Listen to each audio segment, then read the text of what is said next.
오토바이요? 택배기사예요? 당장 파혼합시다. 그 말과 함께 예비사돈의 얼굴이 일그러졌습니다. 저는 김서연 32살로 중견 IT 기업에서 마케팅팀 대리로 일하고 있습니다.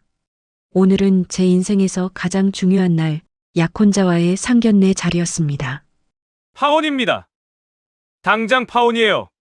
그런데 제 아버지가 오토바이를 타고 오셨다는 이유만으로 예비사돈은 10초 만에 파혼을 선언했습니다. 그때는 몰랐습니다. 제 아버지가 어떤 분인지, 그리고 저 거만한 예비사돈이 얼마나 큰 실수를 저질렀는지를요. 지금부터 이 사연 시작합니다. 사연 시작 전에 구독 버튼을 눌러주시고 어디서 듣고 계신지 댓글에 남겨주시면 행운 가득한 기운을 전달해 드립니다. 상견례 당일 오후 2시 저는 서울 강남의 한 호텔 레스토랑에서 떨리는 마음으로 아버지를 기다렸습니다. 약혼자 준호 씨와 예비사돈 박철수 부장님은 이미 도착해 자리에 앉아 계셨죠. 서연 씨 아버님은 무슨 일 하시나요? 철수 부장님이 물었습니다. 저희 아버지는 사업하십니다. 제가 조심스럽게 대답했습니다. 아버지는 평소 자신의 신분을 드러내는 걸 극도로 싫어하셨거든요. 그래서 저도 구체적으로 말씀드리지 않았습니다. 사업이요? 규모가 어느 정도 되나요? 철수 부장님의 질문이 이어졌습니다. 저는 애매하게 웃으며 대답을 피했죠. 그때였습니다. 레스토랑 입구에서 오토바이 엔진 소리가 들렸습니다. 저는 깜짝 놀랐습니다. 설마 아버지가 오토바이를 타고 오실 줄은 몰랐거든요. 아버지는 평소에도 검소한 생활을 고집하셨지만 상견례 자리에까지 오토바이를 타고 오실 줄은 상상도 못했습니다. 헬멧을 벗으신 아버지가 레스토랑 안으로 들어오셨습니다. 편안한 청바지에 간단한 재킷 차림이었죠. 저는 반갑게 손을 흔들었지만 철수 부장님의 표정이 순식간에 굳어지는 게 보였습니다. 오토바이요? 상견례에 오토바이를 타고 오십니까? 철수 부장님이 비웃듯 말했습니다. 아버지는 미소를 지으며 자리에 앉으셨어요. 편하고 빠르다 보니 애용하고 있습니다. 아버지의 차분한 대답이었습니다. 하지만 철수 부장님의 얼굴은 점점 더 일그러졌죠. 이런 몰골로 우리 아들 장인이 되시겠다고요? 파혼입니다. 당장 파혼이에요. 저는 귀를 의심했습니다. 겨우 10초도 안 돼서 파혼을 선언하시다니요. 제 눈앞이 캄캄해졌습니다. 사장님, 저희 아버지는 제가 급하게 말하려 했지만 철수 부장님이 손을 휘저으며 제 말을 끊었습니다. 닥쳐요. 오토바이나 타고 다니는 집안이 우리 아들한테 무슨 자격이 있다고요? 저는 충격을 받았습니다. 아버지는 여전히 침착한 표정으로 철수 부장님을 바라보셨어요. 제 딸이 준호 씨를 진심으로 좋아하는데 한 번만 생각해 주시면. 아버지가 조용히 말씀하셨습니다. 하지만 철수 부장님은 코웃음을 쳤죠. 좋아한다고 다 되는 줄 아십니까? 결혼은 집안끼리 하는 겁니다. 오토바이나 타고 다니는 사람이 무슨 집안이에요? 철수 부장님의 목소리가 점점 커졌습니다. 주변 테이블에 앉아있던 사람들이 우리를 쳐다보기 시작했어요. 저는 부끄러움과 분노가 동시에 치밀어 올랐습니다. 준호 씨는 그저 고개를 숙인 채 아무 말도 하지 못했습니다. 아버지 눈치만 보고 계셨죠. 저는 실망감이 밀려왔습니다. 철수 부장님이 의자를 뒤로 밀며 일어났습니다. 그리고 아버지에게 다가가 거만한 표정으로 말했습니다. 솔직히 말씀드리죠. 전 중견기업 부장입니다. 우리 회사 매출이 연 500억이에요. 그런데 오토바이나 타고 다니는 분이 우리 사돈이 된다고요? 말이 됩니까? 아버지는 천천히 고개를 끄덕이셨습니다. 그리고 조용히 물으셨어요. 성진산업 영업부장이시군요. 철수 부장님의 눈이 커졌습니다. 그래요. 성진산업 아시오? 업계에선 꽤 알려진 회사인데 오토바이나 타고 다니시는 분이 우리 회사를 알 리가 없겠지만요. 철수 부장님이 자랑스럽게 말했습니다. 아버지는 아무 말씀도 하지 않으셨어요. 그저 철수 부장님을 조용히 바라보기만 하셨죠. 저는 눈물이 날 것 같았습니다. 하지만 아버지는 제 어깨를 가볍게 토닥이시며 일어나셨습니다. 딸아, 우리 가자. 억지로 맺어지는 인연은 오래가지 못한단다. 아버지의 따뜻한 목소리였습니다. 철수 부장님은 비웃으며 말했습니다. 잘 생각하셨어요. 오토바이 타고 가실 때 조심하시고요. 저는 아버지와 함께 레스토랑을 나왔습니다. 뒤에서 철수 부장님의 목소리가 들렸어요. 저런 아버지 밑에서 자란 애가 뭘 알겠어요. 우리 아들 인생 망칠 뻔했네. 제 눈에서 눈물이 흘러내렸습니다. 아버지는 제 손을 꼭 잡아주시며 말씀하셨습니다. 괜찮다. 아빠가 있잖아. 그날 저는 아버지의 따뜻한 손을 잡고 집으로 돌아왔습니다. 하지만 이틀 뒤 예상치 못한 일이 벌어지게 됩니다. 레스토랑을 나서며 저는 눈물을 참을 수 없었습니다.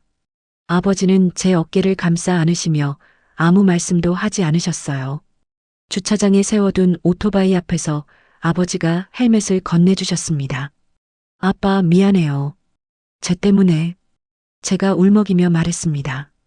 아버지는 제 머리를 쓰다듬으시며 미소 지으셨어요. 서연아, 내 잘못이 아니란다. 사람을 겉모습으로 판단하는 사람들이 문제지. 아버지의 목소리는 여전히 차분했습니다. 저는 아버지의 품에 안겨 한참을 울었어요. 그 시각 레스토랑 안에서는 철수 부장님이 의기양양한 표정으로 앉아 계셨습니다. 주변 테이블 손님들이 아까 상황을 보고 수군거리는 게 들렸죠. 맞지? 저런 사람들은 저렇게 해야 돼. 오토바이나 타고 다니는 주제에 우리 집안과 사돈을 맺겠다니. 철수 부장님이 큰 소리로 말했습니다. 준호 씨는 불편한 표정으로 고개를 숙이고 있었어요.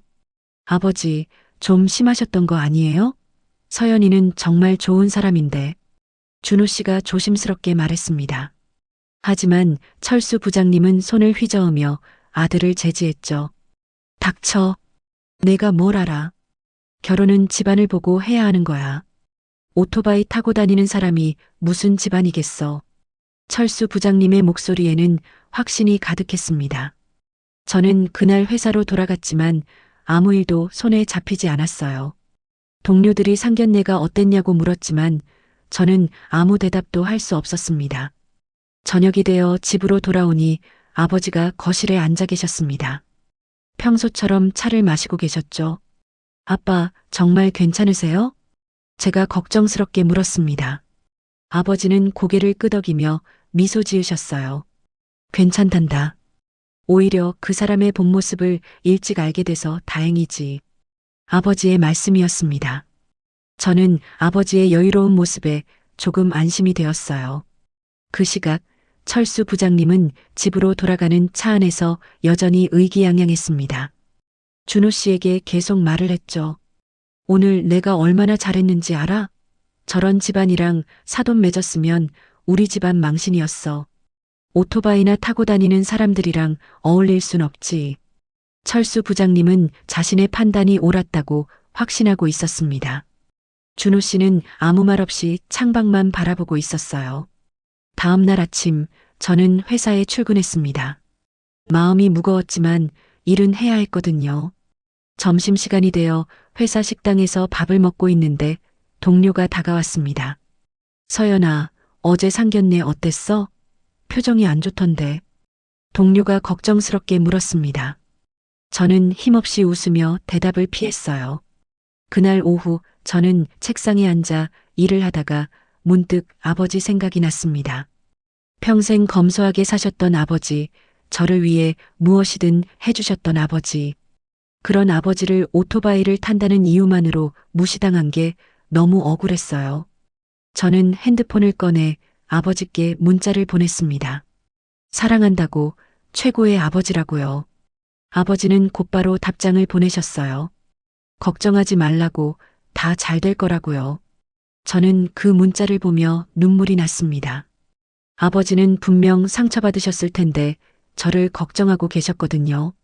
그 시각 성진산업영업부에서는 철수 부장님이 동료들에게 자랑을 늘어놓고 있었습니다. 어제 상견례에서 내가 딱 잘라버렸어. 오토바이 타고 온 사람이 우리 아들 장인이 되겠다고? 말도 안 되지. 철수 부장님이 큰 소리로 말했습니다. 주변 직원들은 어색하게 웃으며 듣고 있었죠.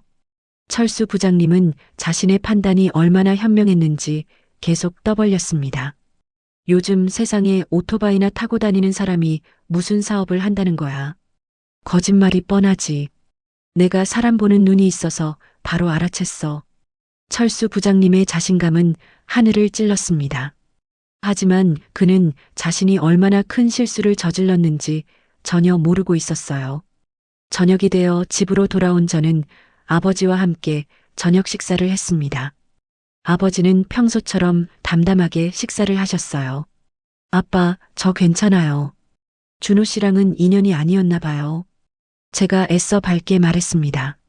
아버지는 고개를 끄덕이시며 제 손을 잡아주셨죠. 서연아, 진정으로 널 사랑하는 사람은 내 아버지가 뭘 타고 다니든 상관하지 않을 거야. 시간이 지나면 더 좋은 사람 만날 수 있어.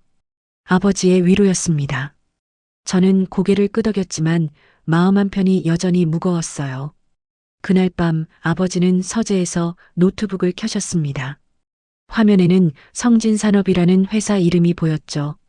아버지는 잠시 화면을 응시하시더니 전화기를 들으셨습니다. 민우 전무, 내일 아침 일찍 성진산업 자료 좀 정리해서 보내주게. 아버지의 목소리는 평소와 달리 단호했습니다. 무언가가 시작되고 있었습니다. 이틀이 지났습니다. 저는 회사에서 평소처럼 일하고 있었어요.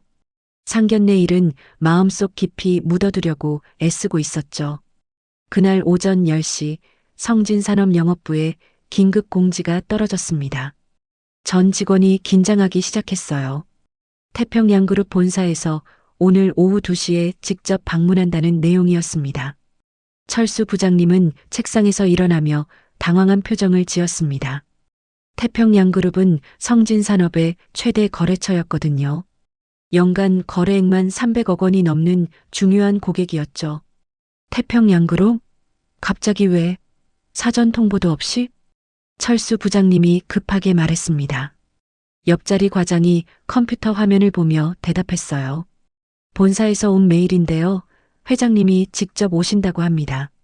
과장의 말에 사무실이 술렁거렸습니다. 태평양그룹 회장이 직접 온다는 건 심상치 않은 일이었거든요. 철수 부장님의 얼굴이 하얗게 질렸습니다. 평소 자신만만하던 모습은 온데간데 없었죠. 손이 떨리기 시작했습니다. 회장이 직접? 무슨 일이길래? 철수 부장님이 중얼거렸습니다. 주변 직원들도 긴장한 표정이었어요. 태평양그룹과의 관계에 문제가 생기면 회사 전체가 위기에 빠질 수 있었습니다. 부장님은 급히 회의실로 달려갔습니다. 임원들이 모여서 긴급 회의를 시작했죠.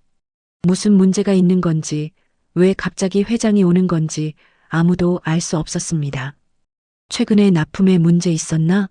품질 불량이나 납기 지연은? 영업이사가 다급하게 물었습니다. 철수 부장님이 고개를 저었어요. 없습니다. 모든 납품이 정상적으로 진행됐습니다. 회의실은 무거운 침묵에 빠졌습니다. 아무도 이유를 알 수 없었거든요. 시간은 빠르게 흘러갔습니다. 오후 1시 성진산업 전 직원이 긴장 상태에 들어갔습니다. 회의실은 깨끗하게 정리됐고 물과 다과가 준비됐죠.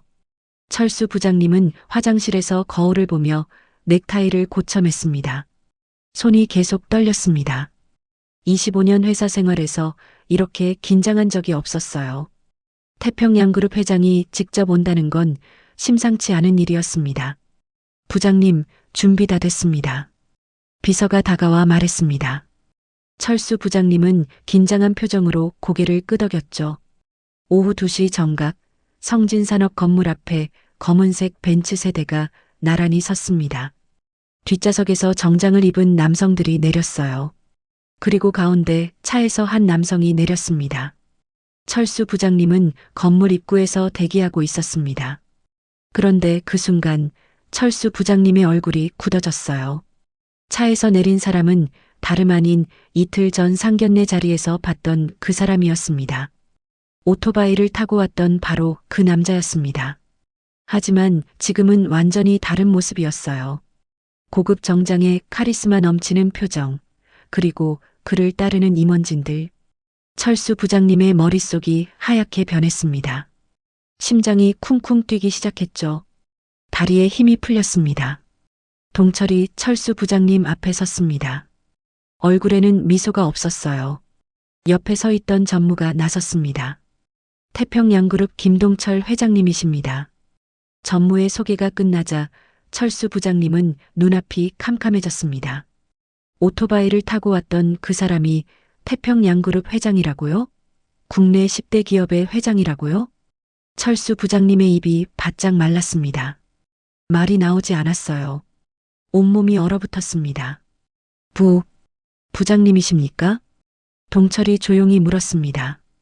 철수 부장님은 머리가 새하얗게 변하는 걸 느꼈어요. 이틀 전 자신이 한 행동들이 주마등처럼 스쳐 지나갔습니다. 오토바이를 타고 왔다고 조롱한 것, 파혼을 선언한 것, 딸까지 모욕한 것. 모든 게 생생하게 기억났습니다. 철수 부장님의 다리가 후들거렸습니다. 순간 무릎이 꺾이며 그 자리에 주저앉고 말았어요. 회장님, 제가 미처 몰라 뵙고 정말 죄송합니다. 철수 부장님이 떨리는 목소리로 말했습니다. 주변 직원들이 깜짝 놀라 쳐다봤어요. 평소 거만하던 철수 부장님이 무릎을 꿇고 있다니 믿을 수 없는 광경이었습니다. 동철은 아무 표정 없이 철수 부장님을 내려다봤습니다. 그리고 천천히 입을 열었어요. 회의실로 가시죠. 동철의 차갑고 단호한 목소리였습니다.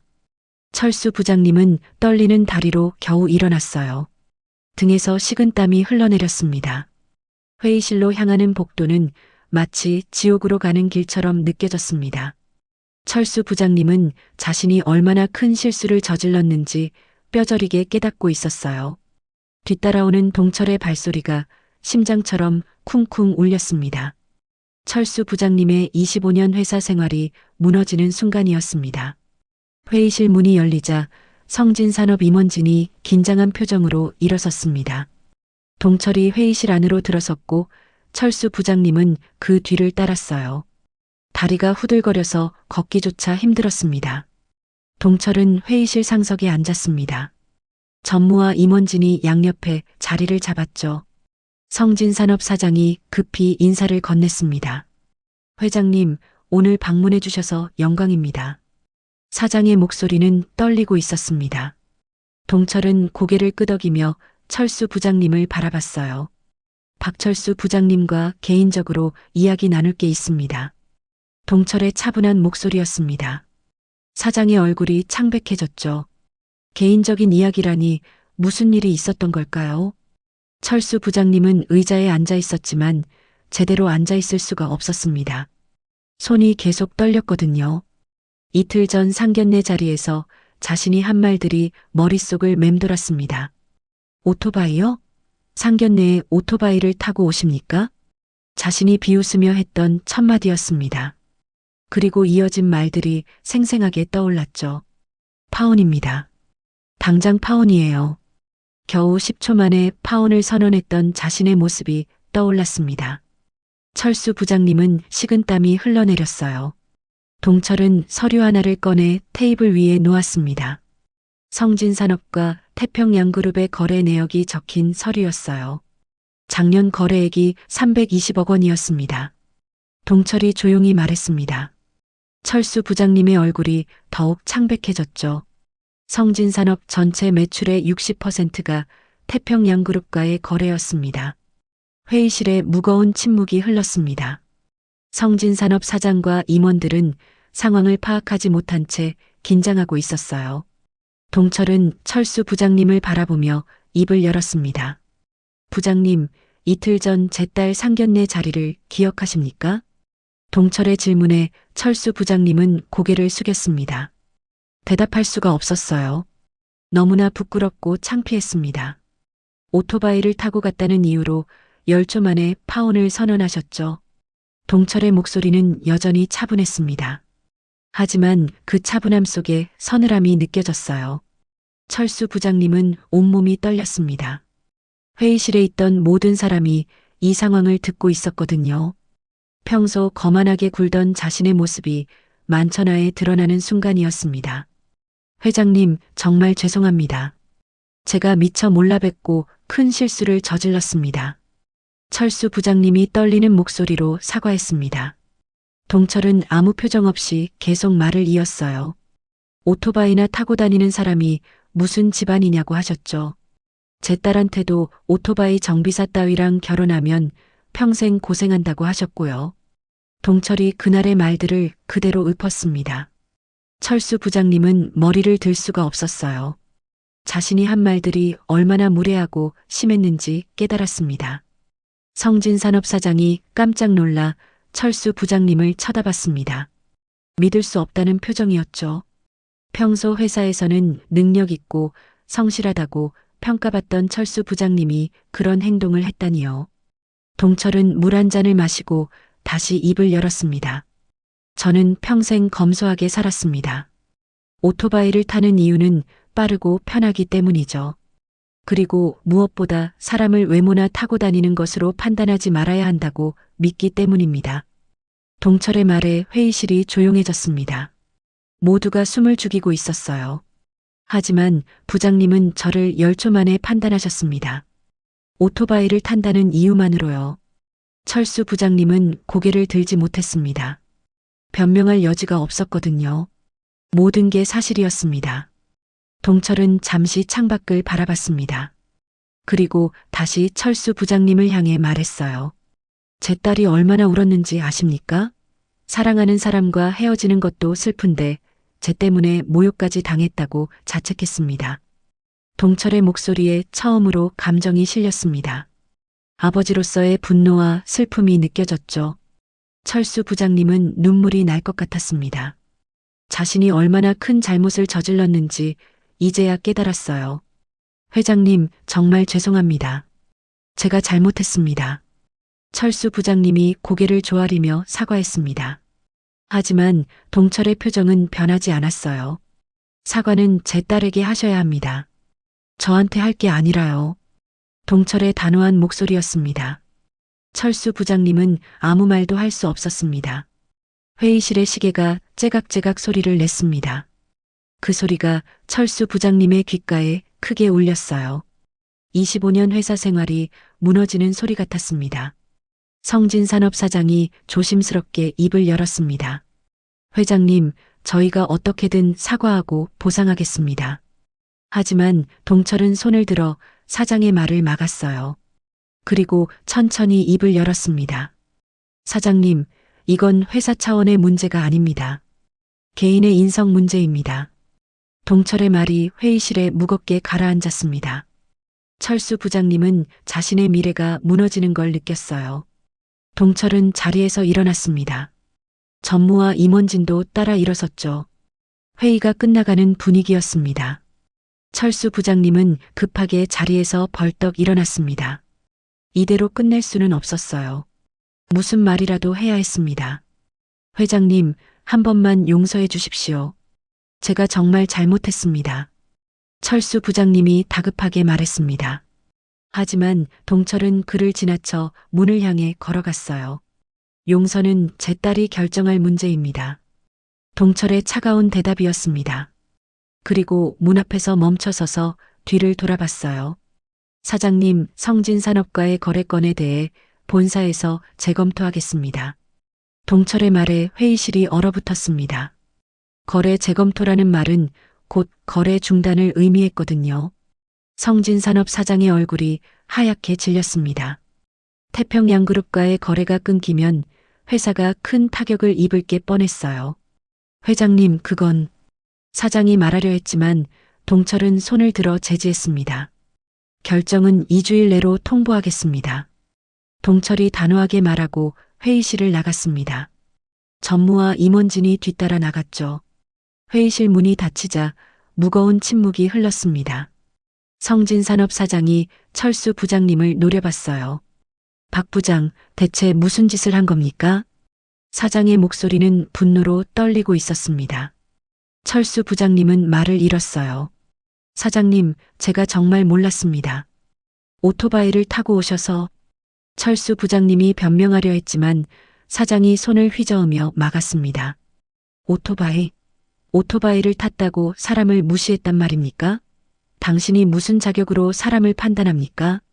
사장의 질책이 이어졌습니다. 철수 부장님은 고개를 숙일 수밖에 없었어요. 회의실 밖으로 나온 동철은 건물을 나서며 전무에게 말했습니다. 성진산업과의 거래 전면 재검토하게. 전무가 고개를 끄덕였습니다. 알겠습니다, 회장님.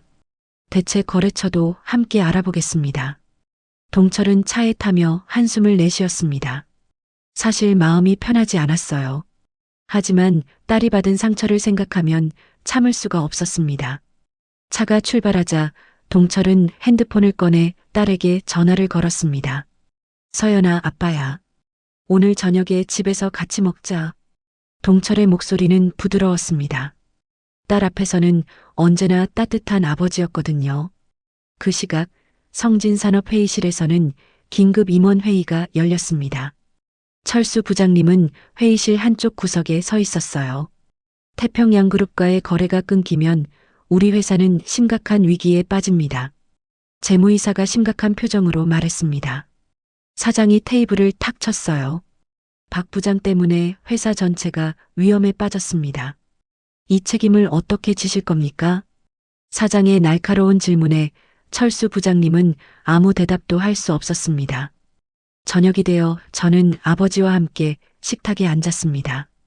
아버지는 평소처럼 따뜻하게 식사를 준비하셨어요. 아빠, 오늘 무슨 일 있으셨어요? 표정이 안 좋으신데. 제가 걱정스럽게 물었습니다. 아버지는 미소를 지으며 고개를 저으셨어요. 괜찮단다. 그냥 일 때문에 좀 바빴어. 아버지는 제게 걱정을 끼치고 싶지 않으셨던 거죠. 저는 아버지의 따뜻한 마음이 느껴져서 가슴이 뭉클했습니다. 그날 밤 철수 부장님은 집에 돌아왔지만 식구들 얼굴을 볼 수가 없었습니다. 아들 준호가 거실에 앉아 있었어요. 아버지, 오늘 태평양그룹 회장님이 회사에 오셨다면서요? 준호가 조심스럽게 물었습니다. 회사 소식은 이미 준호의 귀에도 들어간 상태였죠. 철수 부장님은 소파에 주저앉으며 한숨을 내쉬었습니다. 서연이 아버지가 태평양그룹 회장이었어. 내가 얼마나 큰 실수를 저질렀는지 이제야 알겠구나. 철수 부장님의 목소리는 힘이 없었습니다. 준호는 아무 말도 하지 못했어요. 아버지가 오토바이를 탄다고 무시했지. 10초 만에 파혼을 선언했어. 그분이 태평양그룹 회장님이신 줄도 모르고. 철수 부장님이 중얼거렸습니다. 평생 체면과 겉모습을 중시하며 살아온 자신의 모습이 부끄러웠어요. 준호는 아버지를 보며 복잡한 심경이었습니다. 서연을 좋아했지만 아버지의 반대로 헤어져야 했거든요. 아버지, 서연이한테 사과하셔야 하는 거 아니에요? 준호가 조심스럽게 말했습니다. 하지만 철수 부장님은 고개를 저었어요. 이미 늦었어. 회장님이 우리 회사와의 거래를 재검토하신다고 하셨어. 철수 부장님의 말에 준호의 얼굴도 창백해졌습니다. 태평양그룹과의 거래가 끊기면 회사가 어려워질 거라는 걸 알고 있었거든요. 밤이 깊어갔습니다. 철수 부장님은 잠을 이룰 수 없었어요. 천장을 바라보며 이틀 전 상견례 자리를 떠올렸습니다. 자신이 얼마나 거만하고 무례했는지 생생하게 기억났습니다. 오토바이를 탄다는 이유만으로 사람을 판단했던 자신의 모습이 너무나 부끄러웠어요. 새벽이 되어도 철수 부장님은 잠들지 못했습니다. 내일 회사에 가면 어떤 일이 벌어질지 두려웠거든요. 25년 동안 쌓아온 모든 것이 무너지는 느낌이었습니다. 일주일이 지났습니다. 성진산업 전체가 긴장 속에서 그 일주일을 보냈어요. 태평양그룹의 결정을 기다리며 모두가 불안해했습니다.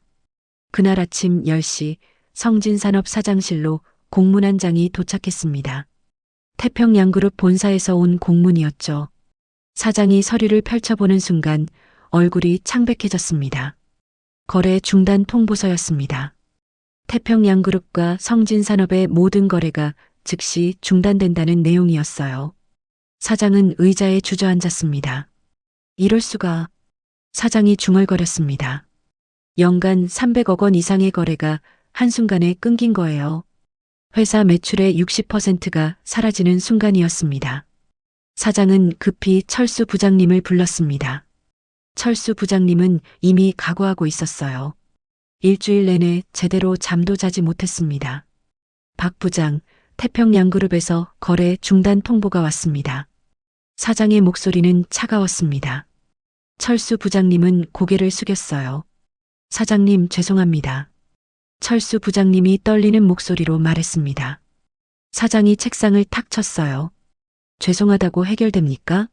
당신 한 사람 때문에 회사 전체가 위기에 빠졌습니다. 사장의 분노가 폭발했습니다. 철수 부장님은 아무 말도 할 수 없었어요. 오늘부로 사직서를 제출하십시오. 당신을 더 이상 이 회사에 둘 수 없습니다. 사장의 최후 통첩이었습니다. 25년 회사 생활이 끝나는 순간이었죠. 철수 부장님은 사장실을 나와 자신의 책상으로 돌아왔습니다. 동료들이 쳐다봤지만 아무도 말을 걸지 않았어요. 모두가 상황을 알고 있었습니다. 철수 부장님은 책상 서랍을 열어 사직서를 꺼냈습니다. 며칠 전부터 준비해 둔 것이었어요. 펜을 들고 날짜를 적었습니다. 손이 떨렸습니다. 25년 동안 쌓아온 모든 것이 무너지는 순간이었거든요. 거만하게 굴었던 자신의 모습이 후회됐습니다. 사직서를 제출하고 회사를 나서는 철수 부장님의 뒷모습은 초라했습니다. 평소 당당하게 걷던 모습은 온데간데 없었죠. 집으로 돌아온 철수 부장님은 거실 소파에 주저앉았습니다. 준호가 놀라며 다가왔어요. 아버지, 무슨 일이세요? 준호가 걱정스럽게 물었습니다. 철수 부장님이 힘없이 대답했어요. 회사를 그만뒀다. 태평양그룹과의 거래가 중단됐어. 철수 부장님의 목소리는 힘이 없었습니다. 준호는 아무 말도 하지 못했죠. 모두 내 잘못이야. 겉모습만 보고 사람을 판단한 내 잘못이지. 철수 부장님이 중얼거렸습니다. 평생 체면과 거칠애를 중시하며 살아온 자신이 부끄러웠어요. 며칠이 지났습니다. 철수 부장님은 집에만 있었어요. 밖에 나갈 용기가 나지 않았습니다. 동료들을 마주칠까봐 두려웠거든요. 그날 저녁 철수 부장님은 결심했습니다. 서연에게 직접 사과해야겠다고요. 이대로는 안 될 것 같았습니다. 준호야, 서연 씨 연락처 좀 알려주겠니? 철수 부장님이 아들에게 부탁했습니다. 준호는 놀란 표정으로 아버지를 봤어요. 서연이한테 사과하러 가시려고요? 준호가 물었습니다. 철수 부장님이 고개를 끄덕였어요. 그래야 할 것 같구나. 내가 너무 큰 잘못을 저질렀어. 준호는 핸드폰을 꺼내 서연의 연락처를 알려줬습니다. 철수 부장님은 떨리는 손으로 전화를 걸었어요. 전화벨이 울렸습니다. 한참 만에 서연이 전화를 받았죠. 여보세요? 서연의 목소리가 들렸습니다. 철수 부장님은 목이 메었어요. 서연 씨, 저 박철수입니다. 잠깐 뵐 수 있을까요? 철수 부장님의 목소리는 떨리고 있었습니다. 전화 너머로 서연이 잠시 침묵했어요. 무슨 일이신가요? 서연의 차가운 목소리였습니다. 철수 부장님은 용기를 내어 말했어요. 사과하고 싶습니다. 제가 너무 큰 잘못을 저질렀습니다. 서연은 잠시 고민하더니 대답했습니다. 내일 오후 3시에 한빛테크 앞 카페로 오세요. 서연이 약속 장소를 정해줬습니다. 철수 부장님은 감사하다는 말을 하고 전화를 끊었어요. 다음 날 철수 부장님은 한빛테크 앞 카페에 도착했습니다. 서연은 이미 자리에 앉아 있었어요. 철수 부장님은 조심스럽게 다가가 인사했습니다. 서연 씨, 와주셔서 감사합니다. 철수 부장님이 고개를 숙이며 말했습니다. 서연은 무표정한 얼굴로 앉아 있었죠. 철수 부장님은 서연 앞에 앉으며 깊게 숨을 들이쉬었습니다. 그리고 진심으로 사과했어요. 정말 죄송합니다. 제가 겉모습만 보고 회장님과 서연 씨를 무시했습니다. 오토바이를 탄다는 이유만으로 사람을 판단한 제 잘못이 너무 큽니다. 철수 부장님의 목소리는 떨리고 있었습니다. 서연은 잠시 침묵하다 입을 열었어요. 부장님, 저희 아버지는 평생 겸손하게 사셨어요. 돈이나 권력으로 사람을 판단하지 않으시죠. 그런 아버지가 모욕당하는 걸 보는 게 저는 너무 힘들었습니다. 서연의 목소리에는 서운함이 담겨 있었습니다. 철수 부장님은 고개를 더 숙였어요. 정말 죄송합니다. 제가 평생 잘못 살아왔습니다. 겉모습과 체면만 중시하며 살았어요. 철수 부장님이 진심으로 사과했습니다. 서연은 한숨을 내쉬었어요. 부장님, 사과는 받겠습니다. 하지만 이미 늦었어요. 서연의 차가운 대답이었습니다. 철수 부장님은 아무 말도 할 수 없었죠. 카페를 나온 철수 부장님은 무거운 발걸음으로 집으로 돌아갔습니다. 사과는 했지만 마음이 편하지 않았어요. 이미 돌이킬 수 없는 일이었습니다. 그날 저녁 저는 아버지와 함께 저녁 식사를 했습니다. 아버지에게 오늘 있었던 일을 말씀드렸어요. 아빠, 오늘 철수 부장님이 저한테 사과하러 오셨어요. 제가 말했습니다. 아버지는 고개를 끄덕이며 물으셨어요. 그래, 어떻게 대답했니? 아버지의 조용한 질문이었습니다. 저는 한숨을 내쉬며 대답했죠. 사과는 받았지만 이미 늦었다고 했어요. 솔직히 마음이 복잡해요. 저의 솔직한 심경이었습니다. 아버지는 제 손을 잡아주셨어요. 서연아, 내가 힘들었을 텐데 잘 참았구나. 아버지의 따뜻한 위로였습니다. 저는 눈물이 날 것 같았어요. 아빠, 제가 아빠 때문에 모욕당하셨잖아요. 그게 제일 힘들었어요. 제가 울먹이며 말했습니다. 아버지는 제 머리를 쓰다듬으시며 미소 지으셨어요. 아빠는 괜찮단다. 오히려 그 사람의 본 모습을 일찍 알게 돼서 다행이지. 아버지의 말씀이었습니다. 저는 아버지의 넓은 마음이 존경스러웠어요. 며칠 후 성진산업은 경영 위기에 빠졌습니다. 태평양그룹과의 거래 중단으로 매출이 급감했거든요. 회사는 구조조정에 들어갔습니다. 철수 부장님은 집에서 구직 활동을 시작했습니다. 하지만 쉽지 않았어요. 25년 동안 한 회사에만 있었던 데다 나이도 많았습니다. 아버지, 힘드시죠? 준호가 걱정스럽게 물었습니다. 철수 부장님은 고개를 끄덕였어요. 많이 힘들구나. 하지만 이게 다 내 잘못이니까. 철수 부장님은 자신의 잘못을 인정했습니다. 이제야 깨달은 거죠. 사람을 겉모습으로 판단하면 안 된다는 것을요. 어느 날 동철은 서재에 앉아 생각에 잠겨 있었습니다. 성진산업과의 거래 중단 이후 많은 생각을 했거든요. 전무민우가 서재로 들어왔습니다. 회장님, 성진산업이 구조조정에 들어갔습니다. 민우가 보고했습니다. 동철은 창밖을 바라보며 고개를 끄덕였어요. 박철수 부장은 어떻게 됐나? 동철이 물었습니다. 민우가 대답했죠. 사직하고 현재 구직 중이라고 합니다. 민우의 보고였습니다. 동철은 잠시 침묵했어요. 사람들은 왜 겉모습으로 판단할까? 동철이 중얼거렸습니다. 민우는 아무 대답도 하지 않았어요. 동철은 평생 검소하게 살았습니다. 돈이나 권력보다 사람의 본질을 중시했죠. 그런 자신이 오토바이를 탄다는 이유로 무시당한 게 서운했습니다. 하지만 더 슬픈 건 딸이 상처받은 거였어요. 동철은 딸을 위해 무엇이든 할 수 있었습니다. 그래서 단호하게 결정한 거였죠. 민우 전무 앞으로 거래처를 선정할 때 회사 규모뿐 아니라 인성도 중요하게 봐주게. 동철이 말했습니다. 민우가 고개를 끄덕였어요. 알겠습니다, 회장님. 민우의 대답이었습니다. 동철은 다시 창밖을 바라봤죠. 그날 저녁 저는 아버지와 함께 산책을 나갔습니다. 날씨가 좋았거든요. 아버지는 제 손을 잡고 걸으셨어요. 서연아, 이번 일로 많이 힘들었지? 아버지가 물으셨습니다. 저는 고개를 저었어요. 아니에요, 아빠. 오히려 배운 게 많아요. 제가 대답했습니다. 아버지가 미소를 지으셨죠. 뭘 배웠는데?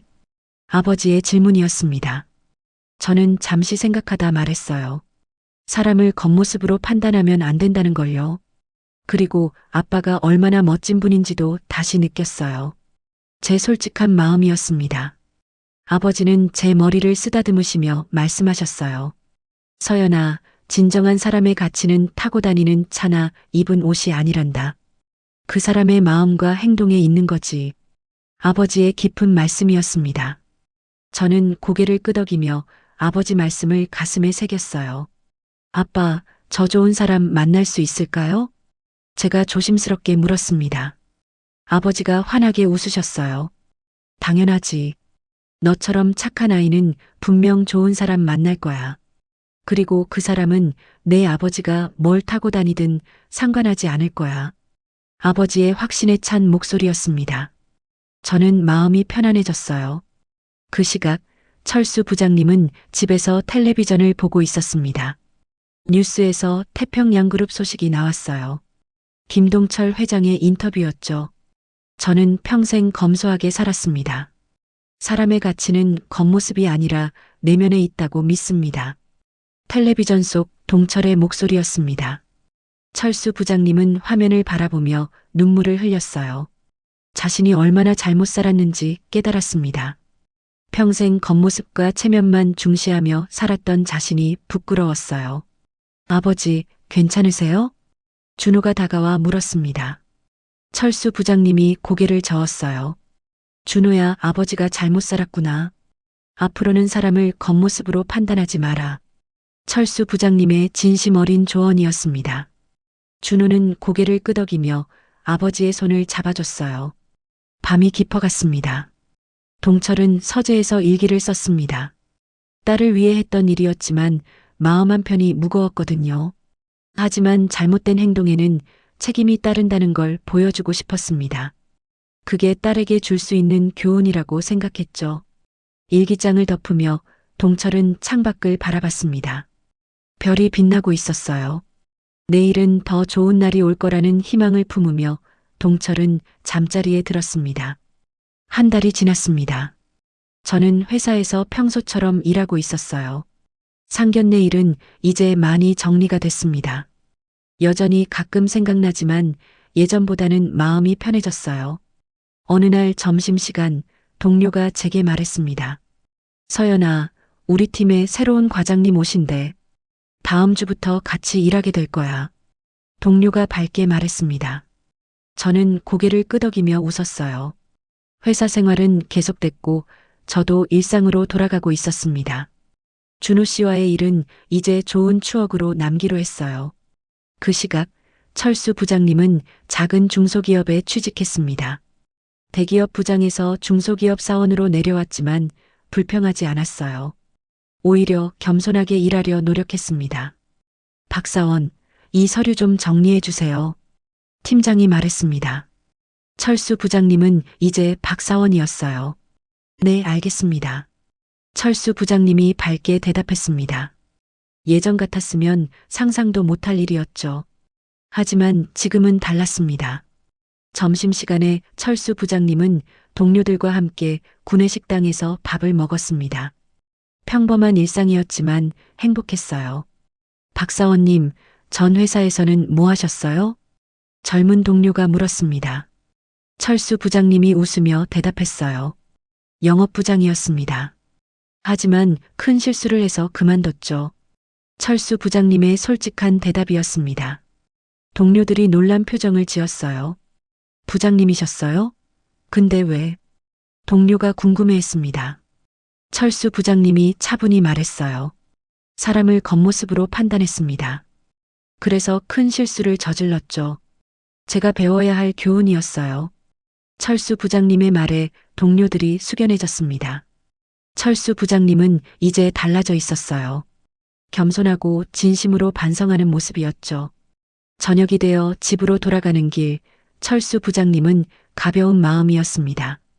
비록 직급은 낮아졌지만 마음은 편했어요. 잘못을 인정하고 새롭게 시작하니까요. 그날 밤 저는 아버지와 함께 저녁을 먹으며 대화를 나눴습니다. 아빠, 요즘 마음이 많이 편해졌어요. 제가 말했습니다. 아버지가 미소를 지으시며 물으셨어요. 그래, 좋은 일이네. 아버지의 따뜻한 목소리였습니다. 저는 고개를 끄덕이며 말했어요. 이번 일로 많은 걸 배웠어요. 사람을 판단할 때 겉모습이 아니라 내면을 봐야 한다는 걸요. 제 진심 어린 말이었습니다. 아버지는 제 손을 잡아주시며 말씀하셨어요. 서연아, 내가 그렇게 생각해주니 아빠가 기쁘구나. 앞으로도 사람을 대할 때 겉모습이 아니라 마음을 보렴. 아버지의 가르침이었습니다. 저는 마음속 깊이 새겼어요.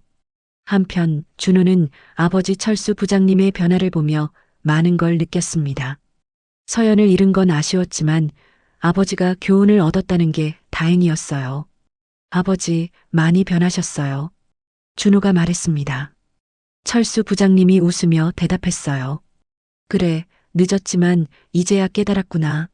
사람은 겉모습이 아니라 마음으로 판단해야 한다는 걸. 철수 부장님의 깨달음이었습니다. 준호는 아버지가 자랑스러웠어요. 일주일 후 저는 회사에서 새로 오신 과장님을 만났습니다. 친절하고 능력 있는 분이었어요. 함께 일하며 좋은 동료가 됐죠. 어느 날 과장님이 물었습니다. 서연 씨, 주말에 시간 있으면 우리 팀 회식 어때요? 과장님의 제안이었습니다. 저는 웃으며 대답했어요. 좋아요. 가겠습니다. 제 밝은 대답이었습니다. 새로운 시작이 기다리고 있었어요. 그날 저녁 저는 아버지께 오늘 있었던 일을 말씀드렸습니다. 아빠, 새로 오신 과장님이 정말 좋은 분이에요. 제가 말했습니다. 아버지가 웃으시며 물으셨어요. 그래, 좋은 사람들이 주변에 많으니 다행이네. 아버지의 따뜻한 말씀이었습니다. 저는 행복한 미소를 지었어요. 시간이 흘러 계절이 바뀌었습니다.